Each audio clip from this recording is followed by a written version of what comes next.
The doors of your car will close automatically. Please keep your head and arms inside and remain seated at all times. And please, no smoking. Thank you.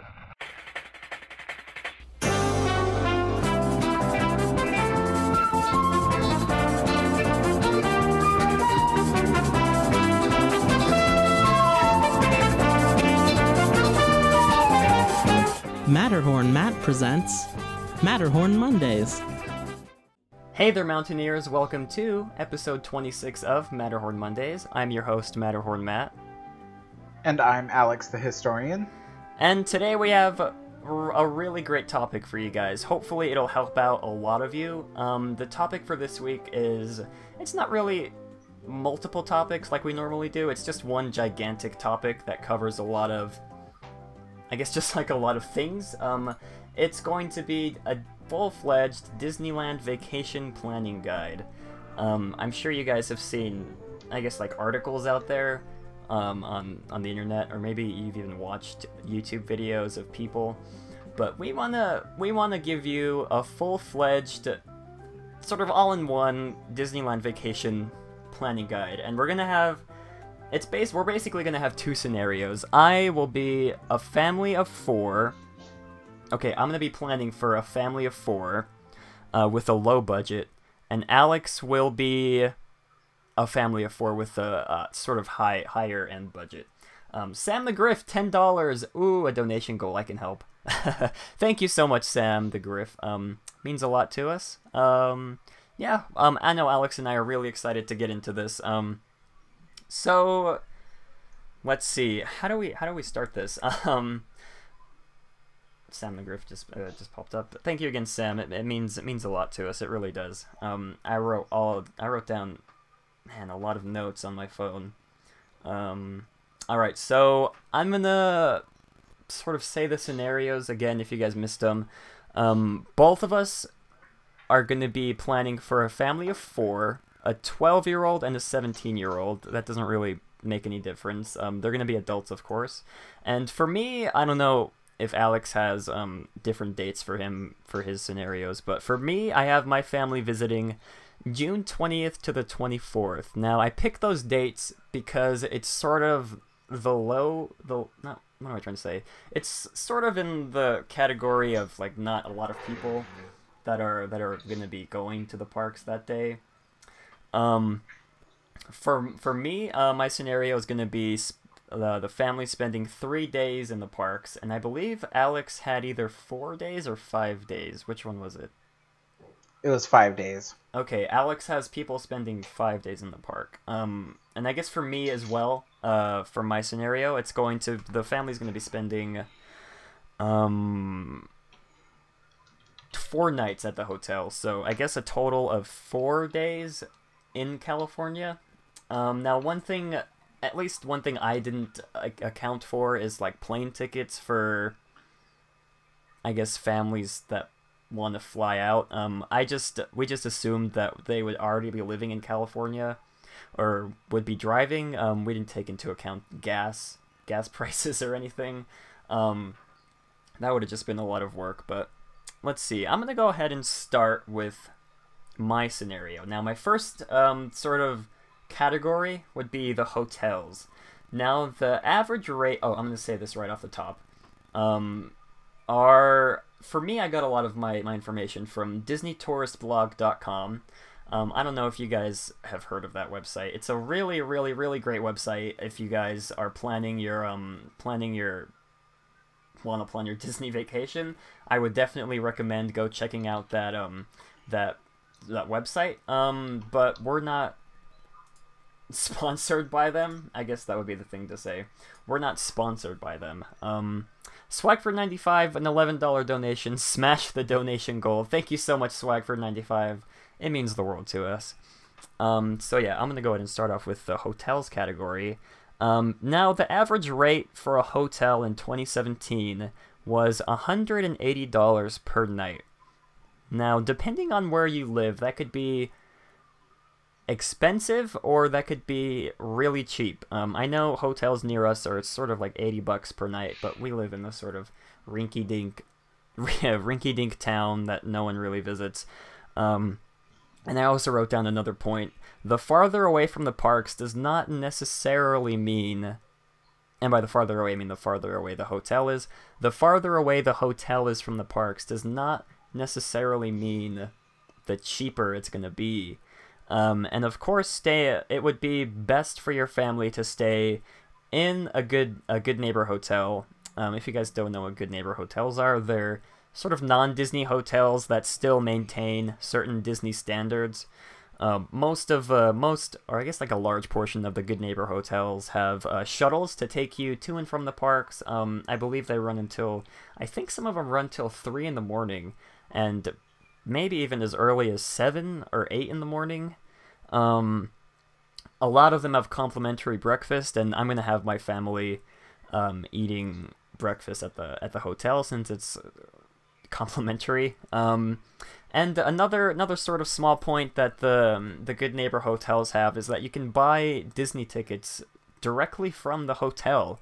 I think there's I think they have like kiosks or something, or you can even just buy them straight from the check-in counter. Now, I'll start with my sort of first part. I have my family staying in the Residence Inn. Now, the Residence Inn currently is $129 per night. It's 8 minutes away from Disneyland by car and 30 minutes by walking, so it's not too bad of a walk. I'm sure you guys that are dedicated Disney fans could walk that in 15 minutes if you jog, maybe. But it also has free Wi-Fi, free breakfast, and an outdoor pool. I know a pool is a deal breaker for a lot of families out there. There's sort of like a mini kitchen included in the rooms, and the total for 4 nights at the Residence Inn is $516. Now, you guys are going to be like, what the heck? Why is it so expensive to stay in Anaheim near Disneyland? I don't know. You can ask the hotels why they would charge so much. I'm assuming it's because it's so close to the parks, but Alex, why don't you go ahead and give us your sort of hotel information that you got? Sure. Well, basically, I kind of figured with my family, it's a family of 4 once again, and they're staying for 5 days at the Disneyland Resort itself. And my family, their scenario is basically where, like, money isn't such a problem. So they're willing to stay at the Disneyland Resort. And so basically, I've chosen for them a stay at the Grand Californian. And the reason why I chose this one was because this is a very particularly beautiful hotel, and I think that that it offers a nicer stay than Disneyland Hotel or Paradise Pier Hotel. So I chose this one, and for a standard room, you can find it at approximately $417 per night. That is insane. So $417 is like their minimum for like a standard room, no particular views or anything. But just because there's no particular views doesn't mean that your view is going to be bad. The hotel is really nice and is surrounded by nice wooded areas. It looks great. So basically, for 5 nights, you're going to be spending about $2,085 for 5 nights in a standard room. So that is yes. A lot of money, guys. But I mean, it's a lot of money well spent, because I've stayed, I think it's just once. I've stayed once at the Grand Californian Hotel, and man, it was an amazing stay. I believe we got another donation. I don't have my donation thing open. Future Retro, $10, a little vacation money, he says. Thank you so much. It really means a lot to us. Again, thank you, Future Retro, for the $10. But back to what I was saying before, the Grand Californian, if you guys have not been there, I would not even just like staying the night or anything, just walking into the lobby, walking around all the little corridors they have. I think they have like a little bar or something for, I mean, I don't know how many of you guys are old enough to drink, but it's always a must-do for my family when we visit, even if we're not staying at the hotel, just to go in, take a seat by the fireplace, and just sort of relax. Oh yeah, it's a beautiful place to stay. I really like Grand California. I personally have never stayed at the Grand Californian, but if I had an opportunity, that's definitely the one I would stay at, which is why I chose it for my family of four. Mm-hmm. And Adventure Artist also said, remember, some hotels charge parking per night, and that was one thing I don't think we took into account for, but that's another little tip for you guys. Some hotels do charge parking per night, and I believe it's also parking per night per vehicle that you have. I think we ran into that issue a couple years back when we went to Disneyland, but Swagford95 says, are they going to change the name of the Paradise Pier Hotel to the Pixar Pier Hotel? That's an interesting question. I think we're gonna get into that a little later into the show. I'll keep that in my mind though for when we're done talking about this. But now, park tickets. Park tickets is one thing that you really cannot cheap out on. I mean, sure, there's ways for you to get cheaper park tickets, but you don't want to get scammed. Pay $50 per ticket and end up with tickets that don't work. Let's see. Now, I don't know if you guys are up to date with the whole Disney, not really Disney drama, but Disney news. Park tickets have increased recently. I believe it's only by a couple, maybe $10. I didn't take a good look at it because I didn't want to start crying because I didn't want my wallet to... You guys know what I mean. But park tickets have increased recently, and that's really something you guys have to take into account. But I did read online that there are some websites that still sort of sell the tickets at the old prices that they were at. But now, for my family of 4 visiting the park for 3 days, I would recommend spending 3+ days at Disneyland Resort, because even if you're there for, say, 10 days, you need to spend at least 3 days at the Disneyland Resort, because there's no way that you can do everything that's possible to do in Disneyland in a day and then spend the other day in California Adventure, because California Adventure is really... I don't know, I feel like a lot of people would disagree. I feel like California Adventure is sort of maybe even a 1.5 day park. Family, I agree. Yeah, my family, I don't know. But then again, that depends on what kind of, what you're into as a family. This is all, of course, subjective to what you and your family enjoy doing. But personally, my family, we spend maybe 3/4 of a day in California Adventure and then end off the night in Disneyland, because there's really not a lot to do in California Adventure. I mean, unless you like eating at a lot of the different restaurants. I mean, there are great restaurants in California Adventure, but yeah, personally, I would recommend spending maybe not even a full day. I'm just going to say a half day at California Adventure. Now, children, I know you guys are going to try and, or maybe some of you are going to try and trick Disneyland into thinking your 12-year-old or your 10-year-old is a child, but just so we can sort of clarify, children are 3 to 9 years old and adults are 10+. That, when I first heard that sort of blew my mind. I don't know, I don't know, it's really, I don't know. I feel like, well, I don't know. I'm just gonna leave it at that. But the way my family in this scenario is going to get their tickets is a website called getawaytoday.com. I got that website from theme park or DisneyTouristBlock.com. I almost said something else. Like I said, if you guys haven't visited that website, I would definitely go recommend it. And another tip that is really, it's not essential, but it's essential.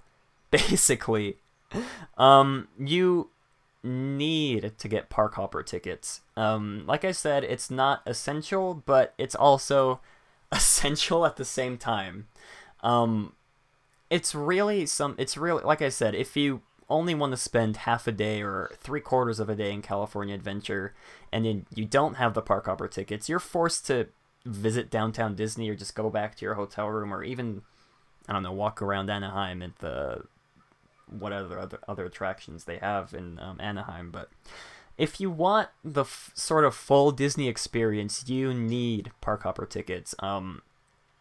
I don't know if I mentioned this before. A lot of this is going to be based, a lot of what I'm saying at least, is going to be based on what my family do when we visit vacation. Adventure Artist says, I feel that until 18, then charged as adult. Yeah, that's what I was trying to sort of put into words. What the heck is a verb? Put into words, but I couldn't quite do it. But yeah, I agree with Adventure Artist. But back to park hopper tickets. For those of you that don't know, park hopper tickets essentially mean that you can visit both of the parks, Disneyland Resort and California Adventure, on the same day without having to buy a sort of separate ticket for each park. That's great if you want to, like I said, spend the day in California Adventure and end it off in Disneyland Resort. Maybe see the fireworks at Disneyland, while in the morning you want to ride Radiator Springs Racers. But yeah, I would recommend getting park hopper tickets. I'm sure Alex would recommend it also. And I mean, if you have the budget, which I didn't include it in my scenario, but if you have the budget, you can also sort of spring for an annual pass. It really depends on where your family's located, how much money they're willing to spend on the annual pass. But now, the total cost for 3-day park hopper tickets is $1,216 for a family of 4 adults. And like I said, that means they can visit both parks at any time of the day, and of course do multiple parks per day. Now, I don't know what's your guys' opinion on Disneyland the price for the tickets. I mean, yeah. Alex, what is your scenario, or I guess information, for the park tickets? Well, my family of 4 is visiting from another state, and they came in by plane, so they probably dropped off at LAX or maybe John Wayne Airport, which is in Orange County. In any case, they have decided that they have 5 days to spend at the resort, so they have plenty of time to visit one park per day. And so they have decided on a 1-day, 1-park ticket that lasts 5 days. So once again, that's a 5-day ticket for 1 park per day. And that is approximately $320 per ticket. So that means that for 5 days, you're spending $1,280 for a family of 4 for 5-day 1-park tickets. And like I said, the reason why they chose this is because they have 5 days to visit the resort. This means that they're going to spend 3 days at Disneyland and 2 days at Disney California Adventure. So they have plenty of time to probably ride every single ride in the resort if they wanted to. Mm-hmm. So that's my little scenario there. Yeah, it really depends, like we said, on the budget of your family. Alex is, of course, a high-budget family. Mine is sort of a low-budget family. But let's move on to food. Now, I feel like food is something a lot of families sort of get wrong. I've seen families walk into Disneyland with the coolers that have wheels. I mean, I don't know if they're allowed into the park with them, but there are many different ways that you can get food at Disneyland without paying a lot. For example, my family, we like to bring in snacks, sort of in our backpacks, and you really don't have to eat all your meals at the park. Like I said, if you have the park hopper tickets, you can leave the park and maybe go eat at Downtown Disney, or even stop by a McDonald's, like a local McDonald's. That's always an option. And like I said, you have the option to bring in your own snacks. We like to bring like granola bars or fruit gummies. And you can bring in your own waters as well. And I wanted to sort of tell you guys the difference between quick service and counter service, or fast. Quick service or counter service, yeah. Quick service and counter service are essentially the same thing. It means fast meals, no no servers to take your menu or take your order. You don't get like a sit down menu. They're sort of less expensive than sit down restaurants. Now, sit down restaurants are the fancy restaurants like your Blue Bayous and your other sit down restaurants. They're more fancy meals where you sit down, servers take your order, and they're of course more pricey. Now, for my family, I have them eating breakfast at the hotel, like I mentioned earlier. I mean, you can't go wrong with free breakfast, guys. Unless it's like really crappy breakfast. Breakfasts at the free breakfasts at the hotels are really hit or miss. I mean, unless you're not like a picky guy, you'll eat any kind of breakfast, even if it's like gross eggs or whatever. But yeah, I have my family eating breakfast at the hotel every morning. They're going to be visiting the parks. And I have them eating lunch at a quick service restaurant, whether that be the Little Red Wagon, where they sell the corn dogs, which I highly recommend. If you guys have not eaten the corn dogs at Disneyland, what are you doing? Eat the corn dogs at Disneyland.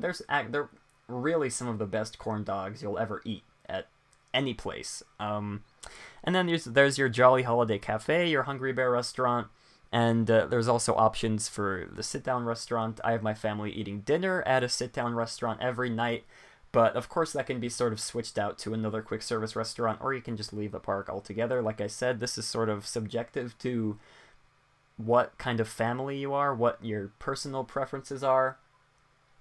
And sit-down restaurants are sort of like the Plaza Inn, your Blue Bayou, your Carnation Cafe, all those things.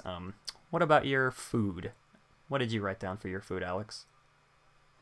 Well, I didn't know how we were going to do this, so I basically wrote out an itinerary. So each day, I wrote out 3 different meals per day for 5 days, and where the family was going to get them. So, for instance, day 1, I kind of figured that the family might have some jet lag. They might not want to go into the park immediately, first thing on their first day. So they would probably stay in their room and have room service. Mm-hmm. And that room service would probably cost them a total of about $100. That's a lot. Yeah, to have a family 4 room service for the first day. But I figured each day they would have quick service breakfast or something like that. And then for lunch, they would have quick service lunch. And for dinner, they would have table service dinner. So basically, I don't know how you want me to do this. Do you want me to list off per day, or do you want me to list off like I don't know, all the places I've marked down?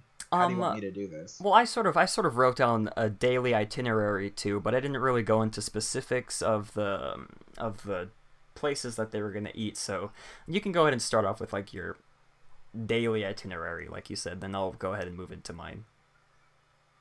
Okay. Well, for day 1, like I said, breakfast is room service, about $100 for your family. For their lunchtime, they would probably eat at Hungry Bear at Disneyland, and their total meal would probably cost them about $60. And then for dinner on their first day, they would go eat at Blue Bayou, and that'll probably cost them about $160 to eat at Blue Bayou that night. So that's the first day, and then the second day, they would also visit Disneyland. They would have breakfast at the Plaza Inn, which would cost the family about $80. Lunchtime, they would eat at the Red Rose Tavern, which is in Fantasyland, and that would probably cost them about $60, which is equal to the same Hungry Bear lunch that they had the day before. And finally, for dinner on the second day, they would eat at Riverbell Terrace, which is barbecue meal, and that is about $120 for the family. So on their third day, they would actually visit DCA, Disney California Adventure, and probably they would have breakfast in downtown Disney at the Jazz Kitchen Express. So there's a breakfast place there. and that would probably cost about $40 for the whole family to eat there. For lunchtime, they would go to Cars Land at Flo's V8 Cafe and spend about $60 on their lunchtime meal. And then for dinner, at the end of the third day, they would go to the Wine Country Trattoria and spend about $120 for dinner there. Fourth day, they would return to Disneyland to ride whatever they haven't ridden yet, or maybe re-ride other rides that they haven't ridden yet. Or I'm sorry, just re-ride rides. Anyway, they would probably have breakfast at Carnation Cafe, which would cost the family about $80. They would probably have lunch at French Market in New Orleans Square. That would probably cost them about $60. And then for dinner of the fourth night, they would eat at Steakhouse 55, which is at Disneyland Hotel, and they would probably spend about $160 for dinner that night. The final day, the fifth day, they would return to DCA to ride whatever they haven't ridden yet, and they would probably have breakfast at the Grand Californian Hotel at Storytellers Cafe and spend about $100 for breakfast. They would have lunch at Smoke Jumper's Grill for about $60 for the whole family. And then they would possibly have dinner at the Carthay Circle Theater and spend about $160 at the end of the fifth day. So that's what I've got for their meals. Man, it's crazy. I think at one point you mentioned either $120 or $150 for dinner for a family of 4. That is insane. I could not imagine spending that much just for dinner for a family of 4. Yeah. that number actually is very familiar to me because I'm used to having a family of 4 going to eat at Blue Bayou or something like that. So, yeah. I don't know. I see that number pretty frequently. Now, Jay the Bachelor says, yeah, how does the food and drink work? Can an Uber drop you off close to the gates? That is one thing I forgot to mention. You can get an Uber to the Disney parks. There's sort of a drop-off area by where the buses drop you off. Yeah, it's sort of close, right by where the buses drop you off. So you can get an Uber to and from Disneyland. Now, I don't know how late some Ubers run or how early some run. I'm assuming you'd have to go to the app to find out. And specific prices too. I just sort of had my family walking or taking the shuttle since it's not a very long walk or drive. But I mean, if you're staying pretty far away, you can definitely get an Uber to and from the parks. I know that's what my family did when we went to Walt Disney World a couple of years ago. We got Ubers to and from the parks and from our hotels. And Jay also says, can you Uber Eats some In-N-Out from within the park and meet at gate? That I am not sure. Yeah, I'm not sure about that. We're going to have to look that one up for you. But, and then Future Retro says, Alex is picking all the best spots. He really is. Alex has great taste in food. Yeah. Now, let's see. For my itinerary, I have my family. I'm just going to assume that my family's flying in as well. They're going to be getting there at maybe 12, right in time for lunch. I do not have my family going straight into the parks on their first day, which is something I'd recommend to everybody. If you're flying in or driving in and you get to your hotel sort of later, I would recommend just like spending the day at the hotel or at Downtown Disney, just so your family has sort of time to recoup from jet lag. Or, I mean, if you've been sitting in a car for 12 hours driving to the parks, you can just chill in the hotel or walk around Downtown Disney. You'd be perfectly fine. And on the second day, I have my family eating breakfast at the hotel, like I mentioned before. And now I'm going to sort of break down my itinerary into like what attractions to do for each day. Of course, this is all based on what my family does. Your family could be completely different than mine and have different tastes in attractions, but the first thing when you get to the parks, the first thing I would recommend you guys to do is to get a fast pass for either Space Mountain or really any of your other favorite rides that are going to be really popular. The first Fast Pass my family usually gets is for Space Mountain because it's our favorite. Collectively, it's our favorite attraction in the whole park, and it usually has sort of like the longest lines out of all of them. And plus, it's not really a long walk to get the Fast Pass, unlike Splash Mountain, which you really don't want to ride Splash Mountain right in the morning because it can get cold at Disneyland in California in the morning, believe it or not. But yeah, I would recommend you guys getting a Fast Pass for probably Space Mountain, but it really depends on what you guys like. And then after you get your Fast Pass for Space Mountain, you want to book it to the Fantasyland rides. Well, your rides like Peter Pan, your rides like Pinocchio. Well, Peter Pan is really the only one that you really need to hurry to, since the lines are always the longest. What my family usually does is sort of like split off into groups of 2, or maybe even like one group of 3 head to Peter Pan, and then let's say I go off and get their Fast Passes for Space Mountain, and then we eventually meet back up into Fantasyland to get on the attractions. But yeah, the second thing I would recommend to do is to sort of beeline it to Peter Pan's flight, because it's really the only time in the day, right in the morning, is the only time of the day that you're going to get to ride that ride with reasonably short wait lines. Let's see, and then by that time, your family... by the time you've ridden Peter Pan's flight, it should be time for your Fast Pass for Space Mountain. So you'd go to Space Mountain, redeem your Fast Pass, ride Space Mountain, and I'm assuming by that time it should be afternoon. So that would be when you want to get lunch. I would recommend going to the Corn Dog Castle. I don't know if I've mentioned this before. My family, they're not really picky eaters. We'll eat just like basic things like burgers, hamburgers. Oh, that's the same thing. Burgers, chicken strips, corn dogs. Yeah, you can really go to any quick service restaurant you want, as long as it's like relatively close to the location you're at, and if you don't really want to walk far. But after lunch, I would say, or maybe even before lunch, it really depends on what time you finish riding all of the rides you want in the morning. I'm just going to say after lunch. After lunch, I recommend getting another Fast Pass for either Big Thunder, Haunted Mansion, Indiana Jones, or any other big, sort of biggie tickets that you didn't get to ride in the morning.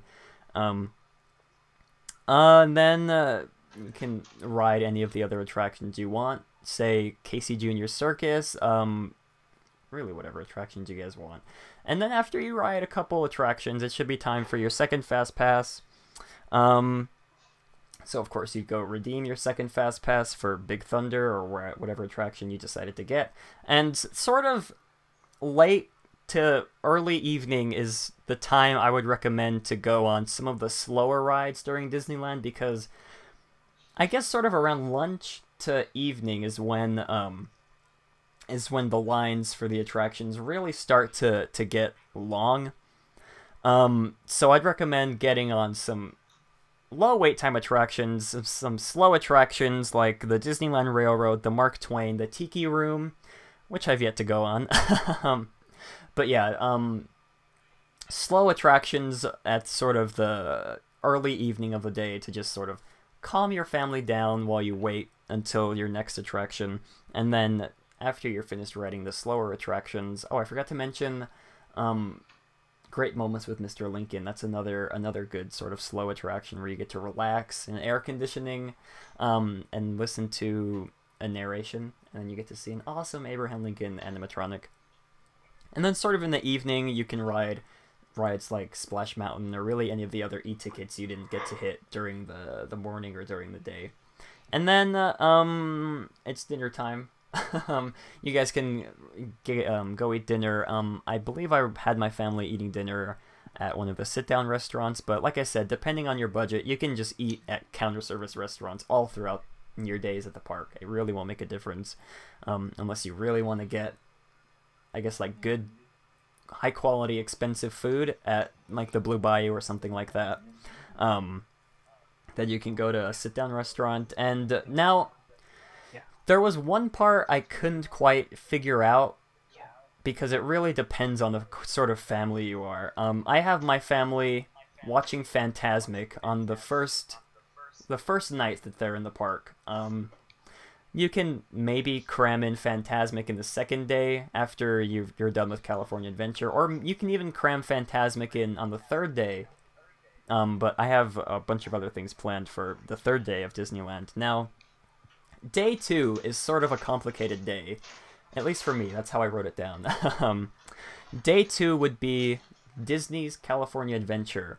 The first thing I would have my family do is to beeline it to either Guardians of the Galaxy or Radiator Springs Racers right after Rope Drop. That's like right when you get to the park, right when the park first opens. You beeline it for those attractions, and you can get a Fast Pass for Guardians, the Incredicoaster, or Soarin', whichever you guys prefer, but the really big attractions that have almost always have long wait times is Guardians of the Galaxy and Radiator Springs Racers. And sort of Radiator Springs Racers almost has longer wait times than Guardians, I feel, so you might want to prioritize Radiator Springs Racers in the morning and then maybe get a Fast Pass for Guardians, or go on Guardians right after your Radiator Springs Racers is finished. But after you get your Fast Pass for whatever attractions you want, you can go on attractions like The Little Mermaid, Toy Story, Monsters, Inc. I believe they added a Fast Pass for Toy Story Midway Mania a while back, but that's also included in one of the attractions that you can get a Fast Pass for. Man, planning the day for California Adventure was really hard for me because I'm sort of basing all this off of what my family does, and there's really not a lot of good attractions that my family would want to go on. Like, I wouldn't want to go on Monsters, Inc. Oh my gosh, excuse me. But attractions like The Little Mermaid, Toy Story, those are really the ones that you sort of can't skip out on. I mean, I love the Little Mermaid attraction. My whole family loves that attraction. We go on it every time we're in the park. And then going into the afternoon, you can get lunch at the... I recommend the Corn Dog Castle. I think it's still there. They might have gotten rid of it or moved it someplace else, but the Corn Dog Castle, guys, eat corn dogs every meal while you're at the parks. I'm not exaggerating. The corn dogs there are the best corn dogs I've ever eaten. And I think in the previous episode, Alex explained why they're so good. So you can probably click back to find that episode. But sort of after lunch, I have my family going to see the Frozen show in Hollywood. Is it Hollywoodland or Hollywood Pictures Backlot? I think it's Hollywoodland, right? Hollywoodland, yeah. Mm-hmm. Now I have my family, like I said, going to see I almost said the Aladdin. The Frozen sort of musical show that they put on. Whatever. It's sort of a nice, relaxing thing to unwind yourself right after lunch. Again, in air conditioning. And then after you see the Frozen musical, again, you don't have to see the Frozen musical, but I would recommend it. Even though I've never seen it, I would just recommend it for the fact that you get to sit down and have air conditioning for maybe like an hour and a half. I don't know how long the show is, but after that, you might want to go on attractions like Grizzly River Run. I think they have a fast pass. I get really confused on how to say that. But that's sort of like almost the perfect time of the day where you want to get on that attraction, where it's kind of warm, but then you kind of want to cool down. I mean, you might not be a fan of getting wet. I'm not really a fan of getting wet, but when you're having fun getting wet on an attraction like Grizzly River Run, it's a really great time. And this is sort of where I'm really complicated on, because after this you can really just finish off whatever attractions you didn't get to ride or whatever attractions you want to ride. Or I also have a sort of option for my family to switch off and go to Disneyland, sort of hit the attractions that they didn't get to ride the first day, or maybe just even relax in Disneyland, because, I mean, California Adventure can be relaxing, but not as relaxing as Disneyland is, that's for sure. you can maybe take that time to see one of the parades. And maybe even if you want, you can head back to California Adventure to see World of Color, which is a really awesome show. I would really recommend you guys go see World of Color. And the third day, I have my family on the third and final day in the parks going to Disneyland. It's really just sort of whatever you missed on the first one day or maybe 2 days. Really the attractions that you missed on the first day. And sort of take that time to do some shopping. If you guys want to get like some clothes or some souvenirs, save all that for the last day, so you don't really have to lug around all of those bags on the first or even second day. You can just enjoy those 2 days. Now, this is sort of important. Not really. It might not be important to your family, but it's important for my family. You guys probably noticed I left out seeing the fireworks. That's because I recommend seeing the fireworks on the last day and have the fireworks be the last thing you do. See the latest showing of the fireworks there is, see the fireworks, and then once you see the fireworks, it's when you leave the park and go back to your hotel. I can't really explain it. It's really, I don't know, it's sort of magical to see the fireworks on your last day. You know it's the last thing you're gonna do, and I don't know if I might have mentioned this a couple episodes ago, but last time my family went, we saw the fireworks. My mom camped out for hours, sitting in the very, very front of the castle, and we got front row seats to see the fireworks, and it was, I can't even explain it to you guys. It is really, it's a really magical experience. I don't know how else to explain it to you guys, but I would definitely recommend seeing the fireworks last day. Last thing you do in the parks. Just trust me, take my word for it. And I also have written down, take time to see the characters throughout the days. I know a lot of you guys probably don't want to see the characters, but who doesn't want to meet Mickey Mouse? Gosh darn it. Meeting Mickey Mouse is one of the greatest things you can do at the parks. Also the other characters too. I'm not going to leave them out. You can see other characters if you want, but definitely dedicate some time to seeing the characters because it really just rounds off the whole Disney experience. Meeting Peter Pan last year when we went was one of the greatest things I've ever done because we've mentioned this before. When you meet the characters at Disneyland, they are those characters. They embody the personality that those characters have. And I believe that's it for my sort of weekly itinerary. Alex, did you have any other things from your itinerary that you wanted to mention? Oh, of course, I got the whole itinerary. Okay, actually, let me mention a couple more things first. One of the things I forgot to mention is to sort of follow a loose structure of a plan, not really like clipboard. We need this, and right after that, it's this. You don't want to be too strict while you're at Disneyland. Just follow like a loose structure. Write down on your phone, sort of like a basic outline of what you guys want to do.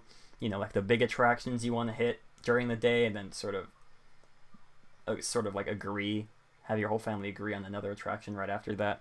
And another big sort of tip is to utilize FastPass.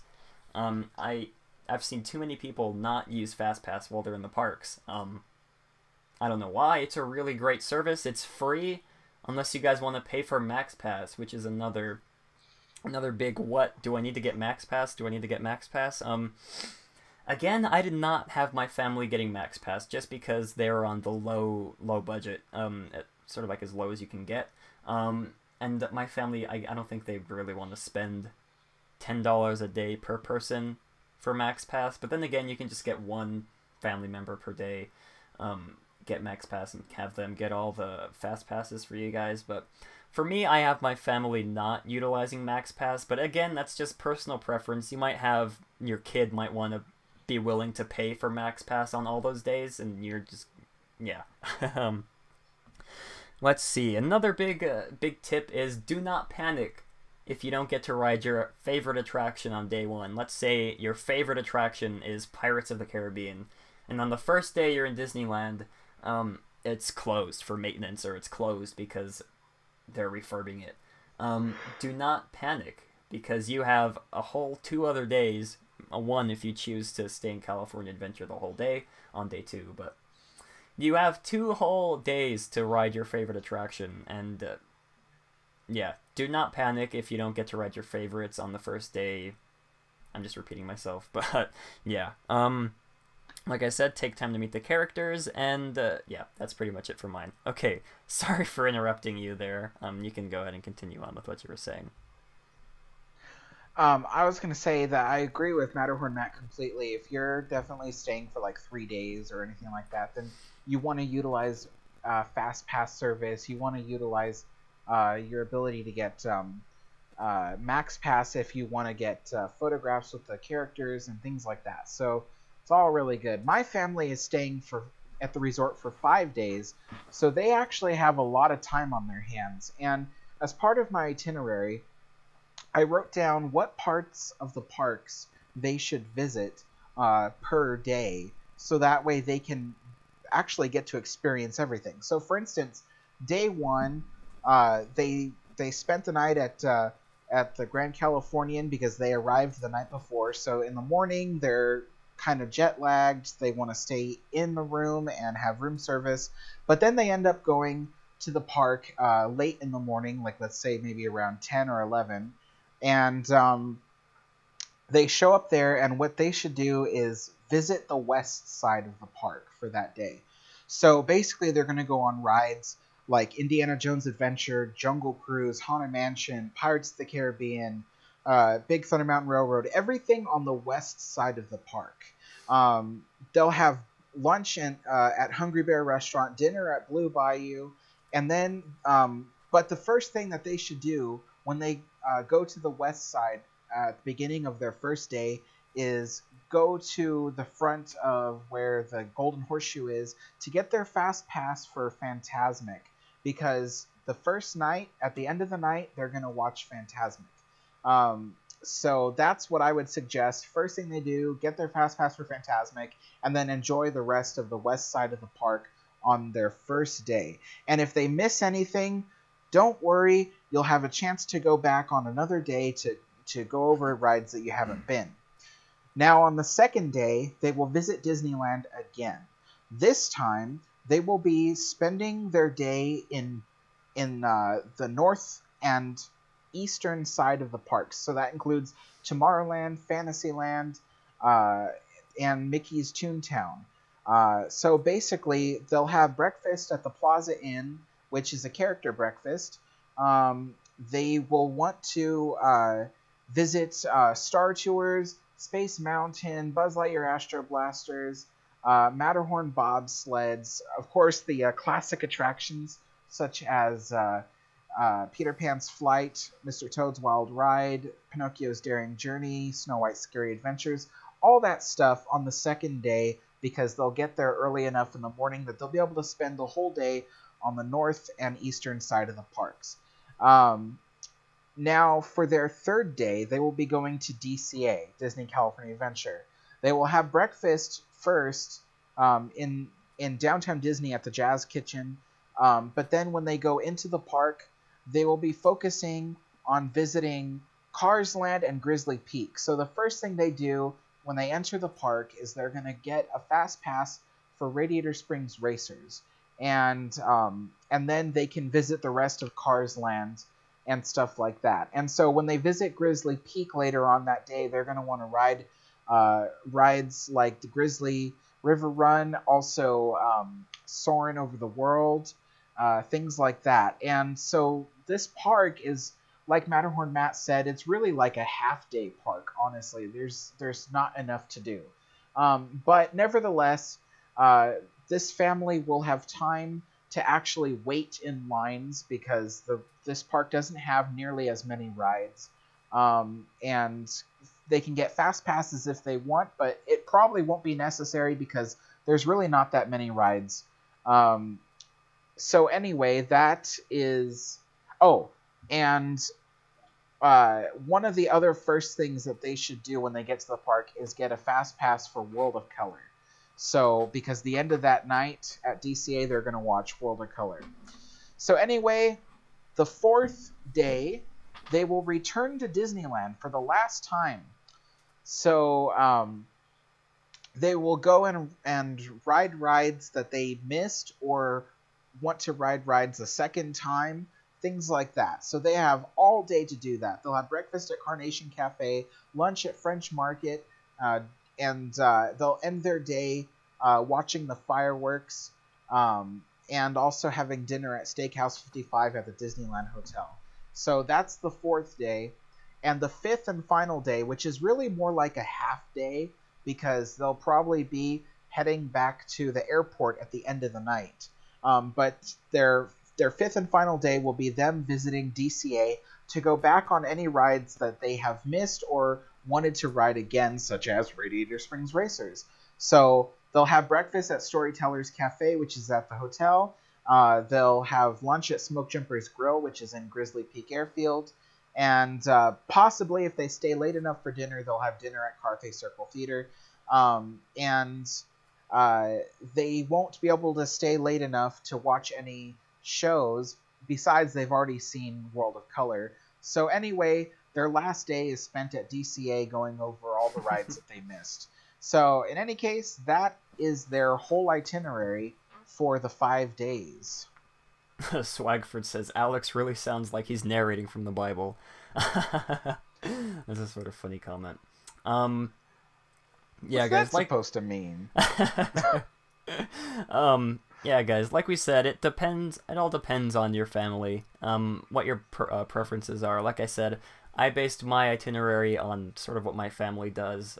Alex sort of just broke it down into general things that you need to do each day. Of course, my family, or at least the family in my scenario, doesn't have the option to stay more than 3 days because it's just not in their budget in this fictional scenario. But I think that wraps it up. Is there any last things that you wanted to say about this topic? Yes, actually, one last thing. So, basically, I wanted to total the cost of their whole visit to Disneyland Resort.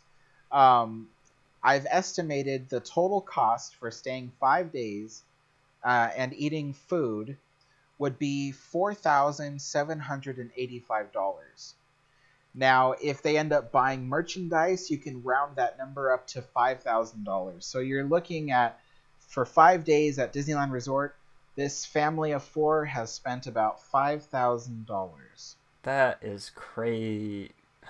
That's just really crazy to think about. Now, that's one thing I neglected to do, is to add up everything. But the thing I do know is the total for the park ticket and the park tickets and the hotel room is a total of $1,700. Man, that sounds like a lot. But I didn't take into account the food, because for my sort of family in this scenario, they can really make their own food if they so please. Yeah, but I think there was one last thing I wanted to bring up. Was there? No, I don't think so. Oh, well, take a break. 420 tab TV says that $10 charge is really worth it each day to get all your photos. He's talking about the Max Pass. You get your what are they called? The pictures that the photo pass. That's what it's called. You get your photo pass pictures included when you purchase Max Pass. Now, that's not really something I took into account because I'm basing this off of my family, and I can just take pictures for my family. I have my own camera. I'm a photographer, sort of. But yeah, I didn't really take that into account. I think that was it. Yeah, that's it for me. Let's see, there were some questions that I know I wanted to answer. Let's see. The 60th year fireworks show has been the best Disney fireworks show I've ever seen. I totally agree with that statement because, I mean, it's really hard to explain. You'll have to go on YouTube to watch it, to experience it fully. But the 60th anniversary fireworks show really blew my mind. I mean, they made it snow. I mean, of course it wasn't snow. It was like bubbles or something. But they made it snow when they showed the Frozen segment, and that was they didn't have to do that, but they did. And of course it had all that nostalgia with Walt, his opening day speech, and the projections that they used on the sides. Not really the sides, but on the buildings of Main Street. That was something I've never seen before, and it really sort of blew my mind. Like, how the heck do they do that? How did they, I don't know. It's just one of those things. I believe there was one question comparing Soarin' Over the World to Soarin' Over California, and which one we prefer.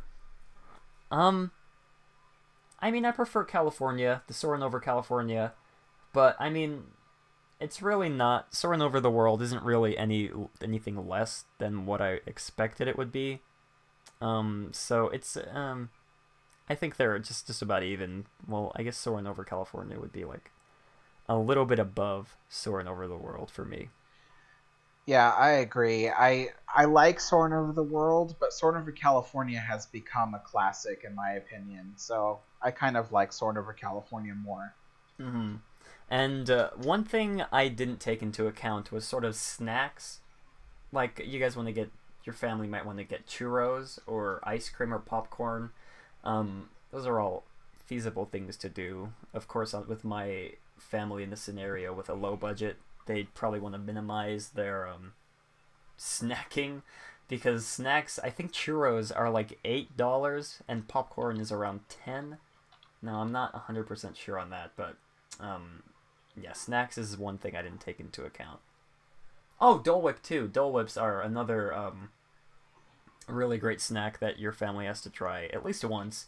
If you don't like it, try it at least once. You can take a break says $4.75 for a churro. I don't even remember what I said before, but yeah, $4.75 for a churro. Popcorn, based on what he said, I'm gonna say $8 to $10 per bag. You can get the souvenir buckets too, but why would you need a souvenir bucket? But yeah, also shopping, I didn't really take into account. I mean, your family can not buy any shopping, or not really buy any shopping, not buy any merchandise, and you'll be perfectly fine. You can maybe just order them online if you want through the Disney Store app. But shopping is another, well, I guess pin trading too is something I didn't really take into account. Pin trading isn't for everybody. I mean, sure, you can buy and just like collect pins, but you don't necessarily have to trade them. But buying pins sort of ties into merchandise like pillows or stuffed animals, or Mickey ears. Everybody should buy Mickey ears on their visit. Everybody should be wearing Mickey ears every single day throughout the year. Yes. Let's see. I think there's one more question that I wanted to get to. Jay says, "Hey Matt, or my buddy Alex, when will the construction walls come down on Main Street and Pixar Pier?" Pixar Pier is supposed to open in July or June, something like that. I'm not sure about the walls on Main Street, though. Maybe Alex can give us more insight on that. Unfortunately, I don't actually know when that's going to happen, but I can only expect or suspect, or whatever the word is I'm looking for. I imagine that the walls will come down in time for spring break, because spring break is the next major busy time of the resort. So, yeah, I imagine that's when the walls might come down, but I'm not for sure positive. Yeah, like I said, I don't think they've announced anything about that, but yeah, who knows? It could take until the end of the year, but of course it probably won't take that long, but yeah. If you guys want to ask us questions about sort of our scenarios or what we mentioned or what we neglected to mention, you can definitely ask us that now. We'll take a couple minutes to answer questions from you guys. I love answering questions from you guys. And thank you guys for waiting, for waiting so long for us to figure out what was wrong with our stuff. Really means a lot. Yeah, I saw you guys chatting in the chat while we were trying to fix everything. It's really awesome. But yeah, you guys can ask us questions if you want. We'll take a couple minutes to answer questions because it's kind of late. Let's see. I think there are more up here. I just need to scroll up and see them.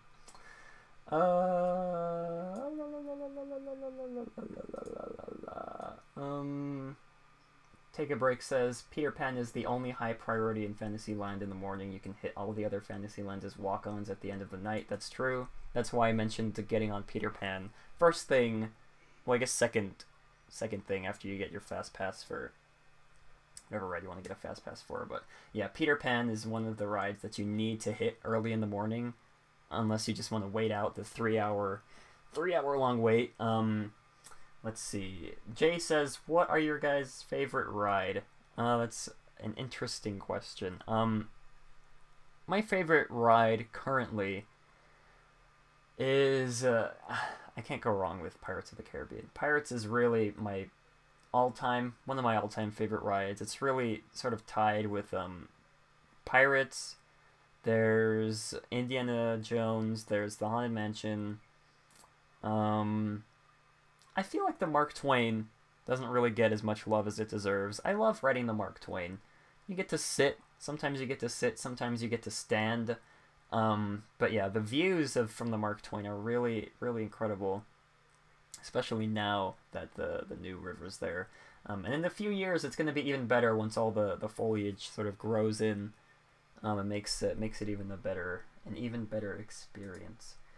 Let's see. Neon says, do you think that more original attractions will come to the American parks anytime soon? I'm going to say no, because there are attractions like there's like an Ant-Man and the Wasp attraction coming to either Paris or Tokyo, Hong Kong. It could be one of those. I saw it on Twitter somewhere of the recent announcements that they made at the D23. Again, I can't remember where they held the D23, but I was holding out hope that they would announce new attractions for the overseas parks, and maybe that would carry over to the American parks, but no. I don't think, at least not within the next couple of years. I feel like they just want to get all this Marvel and Star Wars stuff out of the way, and then maybe they'll switch back to making original attractions. Yeah, I agree. The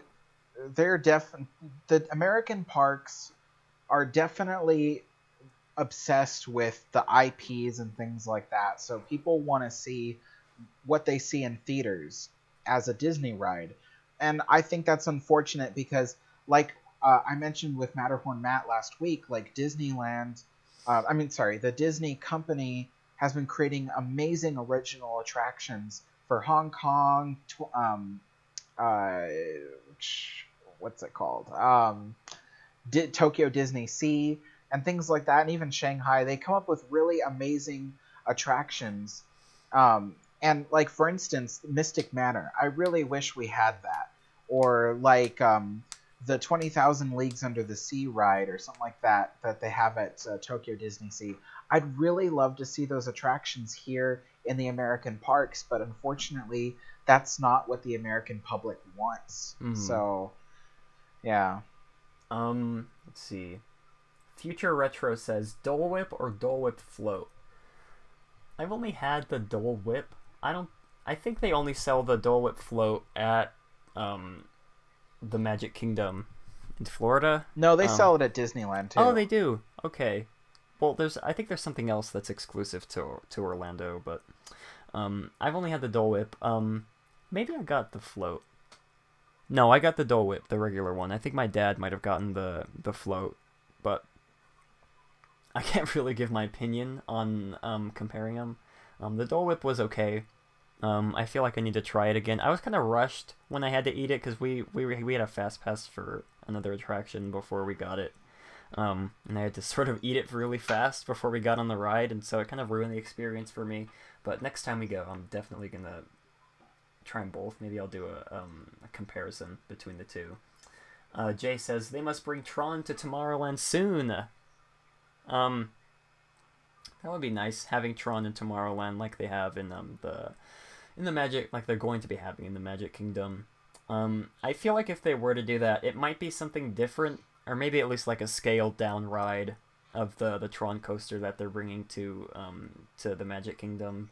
Because I'm not 100% sure on how big the attraction is, but judging from like the concept art and everything, and even from just looking at the original attraction in Shanghai, I don't think it'd fit in Disneyland just because there's so much, or I guess not so much, so little space. But yeah, something Tron related would be a really great addition to Tomorrowland since it's sort of futuristic themed. Future Retro says, do you need to rent a car when visiting Disneyland? That is something we probably should have included. That's something that sort of crossed my mind, but I didn't really find it necessary to write down. You don't need to rent a car. You can if you want, if you're going to other places like SeaWorld or Universal Studios, if you just want to have your own freedom to go wherever you want. But you can just Uber, really. You can just Uber everywhere. Uber's really not that expensive. I don't know. I don't really know the pricing breakdown for Uber, like per mile or anything. But if you're just going to and from Disneyland and you don't feel like walking, you can just get an Uber. Especially, like I said, at the hotel I picked for my family in the scenarios. It was only like an 8-minute drive from the hotel to Disneyland Resort, so you can really just Uber. It wouldn't really cost. It definitely costs less than renting a car. But yeah, like I said, if you want the freedom of having your own car, you can definitely rent a car. There are really great car renting places out there. They're all slipping my mind, but yeah, I would recommend just Ubering if you're just going to and from the parks. Yeah, I agree. Let's see. I mean, we didn't really...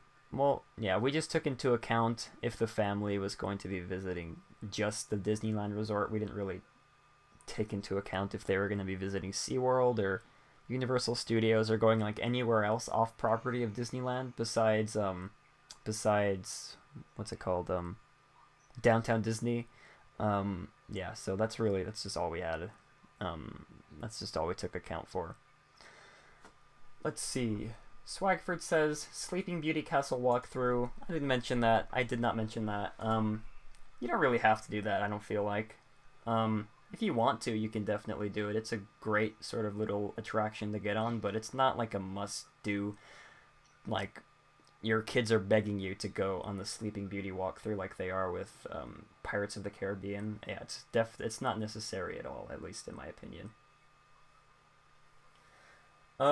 Jay the Bachelor.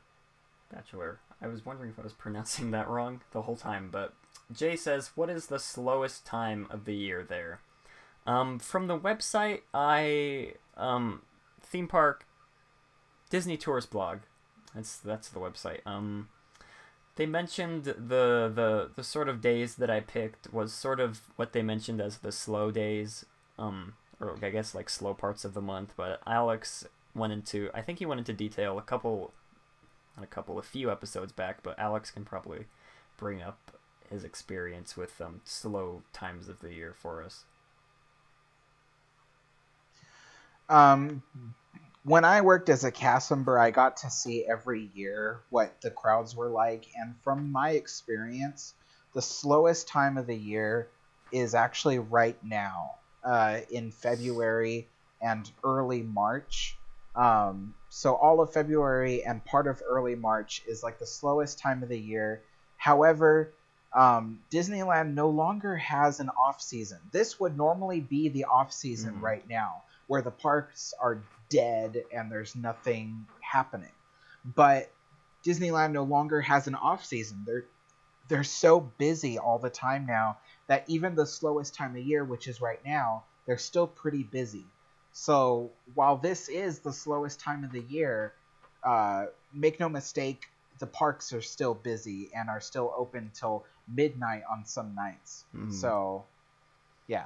Yeah, it's really strange how that's changed throughout the years. I mean, Disneyland is just so busy every day, every single day of the year.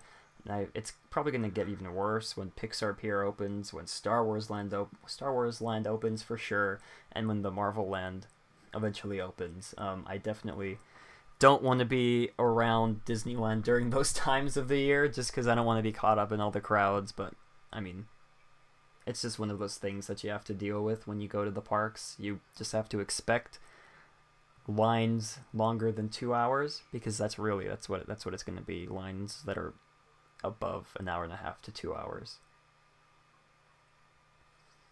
Let's see. Neon says, when do you think the next Disneyland Resort park will be announced? I think we've gotten this question a couple times before. I don't think it'll be announced anytime soon.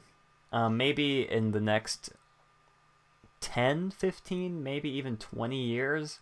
Right now, Disney's sort of putting all their attention on, not really all their attention, all their money towards Star Wars Land, all their money towards Pixar Pier, and even in Walt Disney World, they're preparing for the 50th anniversary, which I believe is in 2021, 2020 something, 2020. I'm just going to say 2021. But yeah, right at this moment, I don't think it's going to come anytime soon, at least within the next 5 to 10 years. Future says, are the Disneyland Resort hotels... Oh, Alex can go ahead and say what he was going to say. Oh, I was going to read it off. Oh, okay. Yeah, you can go ahead and read it. Yeah. Future Retro says, are the Disneyland Resort hotel restaurants good? The short answer is yes. Very, very good. They are headed by really amazing chefs who know what they're doing, and the restaurants are just fabulous. Like, the one that I really have to say is like my favorite would be Steakhouse 55. It is just so delicious, and it's I don't have the words. It's so good. And I highly recommend it. And same thing with what's the other one? The one in Grand Californian Hotel. The Storytellers Cafe? That one's good too, but I was thinking of the other one, the sit down restaurant. Oh my gosh. Napa Rose. Yeah, Napa Rose. Napa Rose is really good as well. So yeah, they are. I've only been to the Storytellers Cafe. I used to love the cornbread there until they changed it. Now I don't like it as much anymore. But yeah, they have like really great. I think they have buffets. But yeah, I would recommend Storytellers Cafe. And if Alex recommends Steakhouse 55, then you guys should definitely go to it, because Alex is really great when it comes to food.